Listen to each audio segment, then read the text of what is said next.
ដល់វគ្គសម្លប្រហើក្តាប់លពៅម្ដង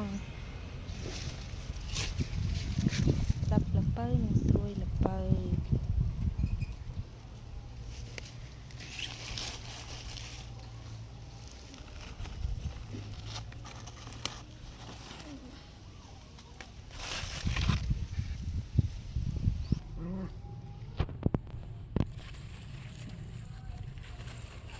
ស្លាប្រហើក្តាប់លពៅម្ដងអើយ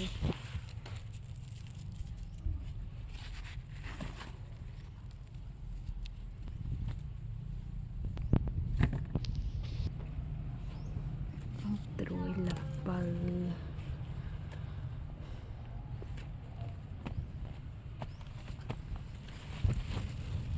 ទុកឲ្យផ្លែធំចង់ធំឥឡូវបេះឡនេះក៏ដោយតើ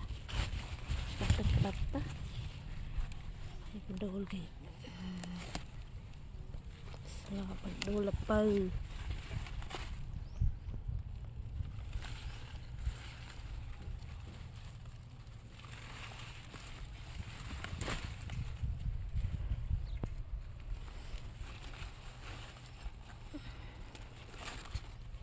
មកក្តាប់ទូចក៏បេះដែរមិនបាច់ទុកវាទេអើយ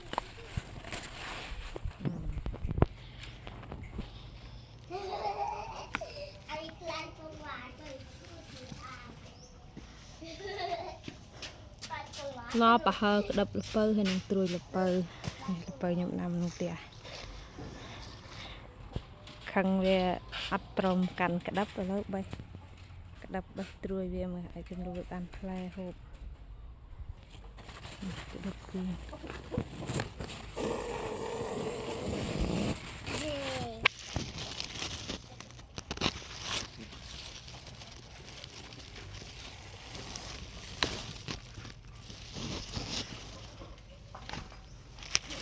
ដូលវា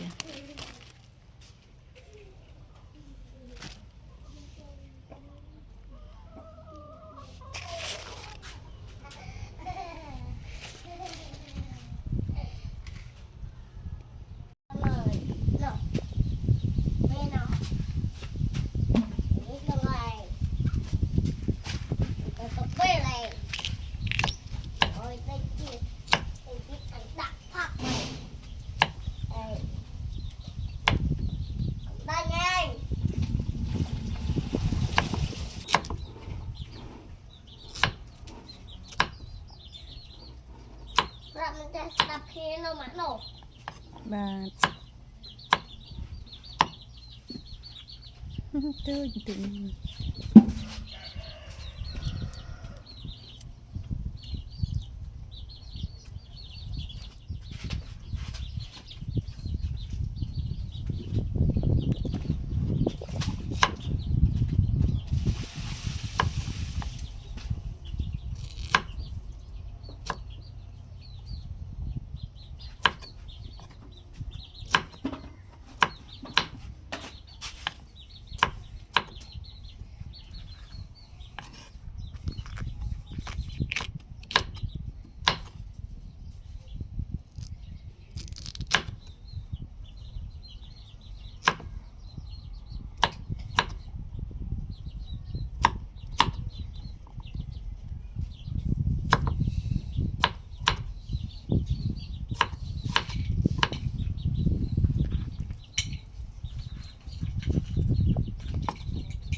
มันเรียกกัดละไกรมะมาดามก่อนมะรอปะฮะไอ้นาเต้นกัดละไกรไอ้นาก่อนละไกรบ้านเนามอจ้ะยมมอไม่รอ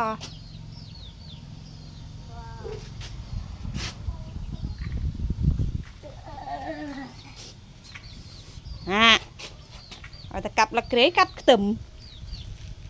แต่ตะกัดกระละเกรตะกัดมันนั่งติดกัดเติมมอแต่ไอ้นี่เห็นงออยู่อ่ะ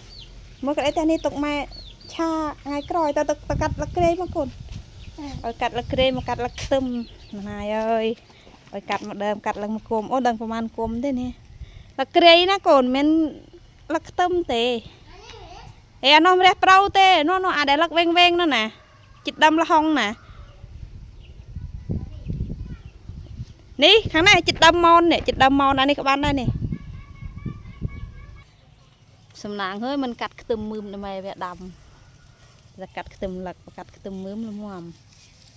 อันนี้ไออันนี้ไออันนี้อันก็เขาละเกลียก่อนม่วงตึกไม้ด่าสลอนี่กินยูไอมันสัตว์ไอนะกินดูเอาแต่กัดละเกลียจับกันดูมาเวียจะกินนี่สนามไปคามอ่ะนี่อันนี้จะมือมาตลอดนี่ปล่อยตลอดมาให้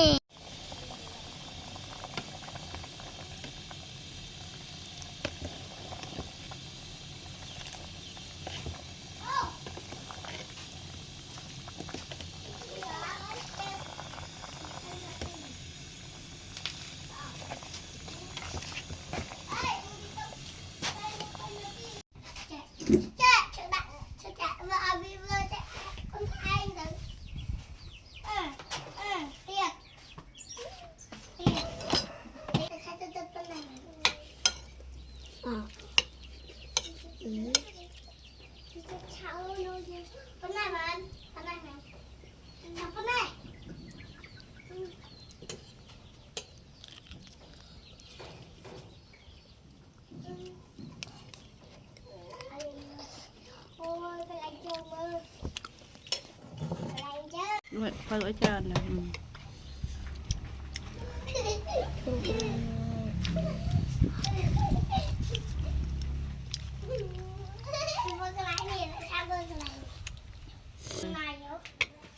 ดูให้ได้เปิดดูก่อน